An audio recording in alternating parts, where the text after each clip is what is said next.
리버풀의 에이스이자 손흥민과 동갑내기 친구인 모하메드 살라의 역대급 저격 인터뷰가 영국 축구계를 흔드는 가운데 각종 매체와 영국 축구 팬들이 손흥민을 소환하고 있어 그 배경에 국내 팬들의 관심이 집중되고 있습니다. 토트넘 일부 팬들은 살라를 보면 손흥민이 얼마나 대단한지 알 수 있다고 말하면서 손흥민은 경기에 나서지 못하는 상황에서도 구단을 위해 헌신했는데 살라는 그런 점을 배워야 한다고 일침을 가했습니다. 이 반응에 대해 일부 전문가들은 손흥민이 조금만 부진하면 손흥민을 잡아먹을 듯이 비판했던 토트넘 팬들의 행동을 다 잊어버렸다 보다라고 말하면서 살라가 해리 케인을 언급한 이유는 그가 손흥민이 비판받을 때 얼마나 화가 났었는지 알 수 있던 대목이라고 알쏭달쏭한 분석을 내놓아 많은 팬들의 고개를 갸웃하게 했습니다. 도대체 어떤 상황인지 더 풋볼이 자세히 알아보겠습니다.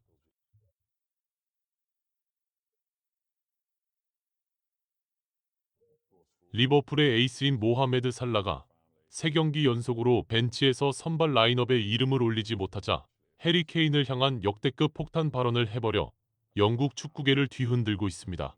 살라는 매체와의 인터뷰에서 해리 케인을 끌어들여 미안하다. 영국은 해리 케인이 10경기 무득점을 할 때는 기다려줬으면서 내가 3경기 무득점을 하자 나를 버스 아래로 던져버렸다고 말하면서 나는 리버풀을 위해 많은 것을 했다. 정말 불공평하다고 말했습니다. 이 인터뷰를 접한 축구 통계 매체 옵타는 해리 케인은 1부 리그에서 6경기 무득점은 있지만 10경기 무득점은 없다고 살라의 인터뷰를 저격했고 마이클 오원은 살라의 마음은 이해하지만 축구는 팀 스포츠다. 태도가 불량해서 매우 좋지 못하다라고 직격을 하며 영국 매체들과 전문가들은 해리 케인을 저격한 살라를 물어뜯고 있습니다. 이 상황을 지켜본 많은 토트넘 축구 팬들 역시 손흥민과 살라는 동갑내기 친구이며 함께 득점왕을 공동으로 수상해 접점이 많은 사이라고 말하면서 하지만 손흥민과 살라는 하는 행동을 보면 하늘과 땅 차이다. 손흥민이 얼마나 대단한지 알 수 있다고 손흥민을 소환하며 그의 행동에 극찬을 아끼지 않아 몇몇 팬들을 어리둥절케 했습니다. 토트넘 팬들이 살라의 행동에서 손흥민을 소환하는 이유는 손흥민은 부상으로 유로파 리그 경기 8강 2차전부터 출전을 못했고 결승전에서도 후반전에 나와서 중요한 토너먼트에서 선수들과 출전을 함께 못했지만 결국 팀을 하나로 단결시켜 우승을 시켰다는 점 때문에 살라와 비교를 하는 것입니다. 이 반응을 접한 일부 전문가들은 토트넘 팬들의 아전인수격 해석은 정말 충격적이고 몰염치하다라고 말하면서 살라는 EPL에서 잔뼈가 굵은 선수이며 레전드 중에 레전드다. 살라가 많은 선수들 중에 왜 해리 케인을 언급했는지 그 이면을 살펴볼 필요가 있다고 말했습니다. 이들은 해리 케인이 1부 리그에서 6경기 이상 득점을 못한 적이 없다고 옵타가 언급했는데 이것은 살라를 저격하려고 작정하고 통계치를 들이민 것이라고 말하면서 살라가 해리 케인이 10경기 무득점을 했는데도 기다려줬다라는 데이터는 정확하게 말하면 9경기 1득점을 저렇게 기억하는 것이라고 말했습니다. 해리 케인이 10경기 1득점을 할 때의 상황은 2021년 여름으로 거슬러 올라가는데 그 당시 해리 케인은 기량이 절정에 달한 상황이었고 그럼에도 불구하고 토트넘 같은 쓰레기 구단에서 자신의 선수 경력을 낭비하는 것이 아무 못마땅해서 토트넘을 떠나 맨시티로 이적하겠다는 폭탄 선언을 한다고 말했습니다. 맨시티는 해리 케인의 이 같은 말을 듣고 2천억이 넘는 이적료를 준비. 그 당시 회장이었던 다니엘 레비와 협상을 벌이려 했으나 레비가 전화기를 꺼놓고 아예 협상 자체를 거부해버리면서 맨시티와 해리 케인을 열받게 한 일화는 유명하다고 말하면서 케인은 보다 못해 토트넘의 여름 프리시즌 훈련에 참가를 거부하고 맹렬한 시위를 했지만 결국 이적 기간이 끝나는 동안 맨시티와의 협상이 이루어지지 않으면서 해리 케인은 어쩔 수 없이 토트넘에 복귀한다고 말했습니다.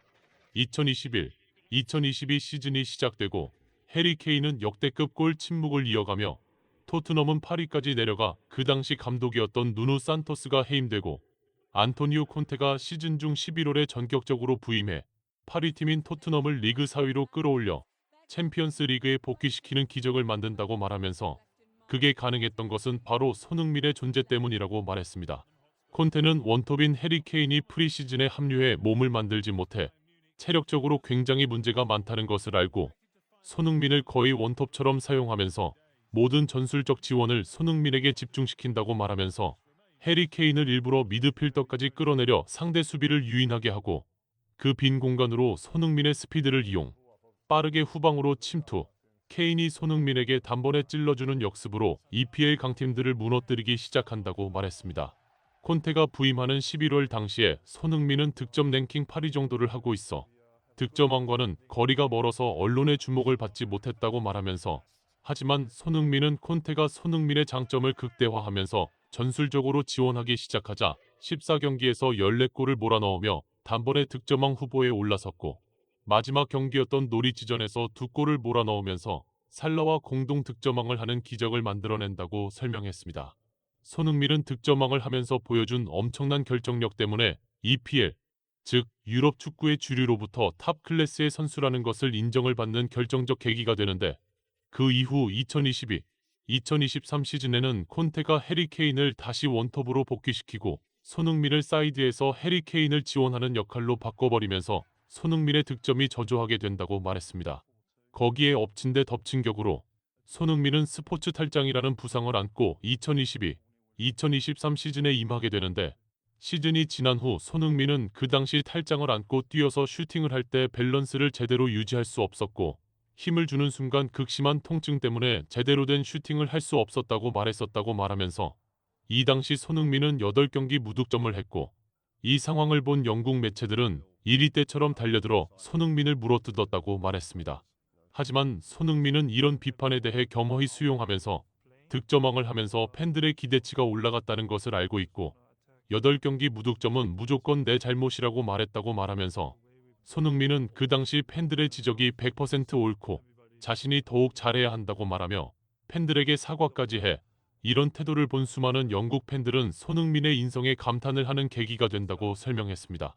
그 당시 EPL 축구 해설가 제이미 레드냅은 손흥민을 벤치로 내려야 한다고 강력하게 주장하면서, 이제 더 이상 손흥민에게 특혜를 줘서는 안 된다.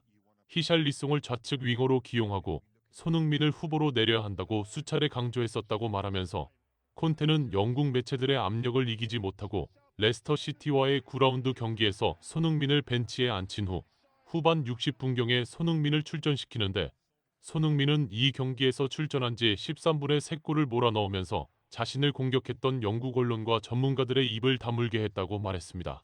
이것을 본 제이미 레드냅은 폼은 일순간이지만 클래스는 영원하다라고 말하며 완전히 스타일을 구긴다고 말하면서, 그 이후 제이미 레드냅은 축구 해설 방송에서 자취를 감추게 된다고 설명했습니다. 이 분석을 접한 일부 국내 축구 팬들은 살라가 해리 케인이 10경기 1득점을 할 때 영국 언론들이 그를 비판하지 않았지만, 손흥민이 8경기 무득점을 할 때는 잡아먹을 듯이 달려들었던 그 상황이 아주 불합리하다고 생각한 것 같다고 말하면서, 살라가 해리 케인을 언급한 것은 손흥민에게 했던 인종차별적 행동을 이제는 자신에게 한다는 뉘앙스도 있다고 봐야 하는 것이다. 손흥민이 왜 토트넘을 떠나고 다시는 돌아오지 않겠다고 하겠는가? 살라도 조만간 손흥민의 뒤를 따르게 될 것이라고 말해 많은 팬들의 고개를 끄덕이게 했습니다.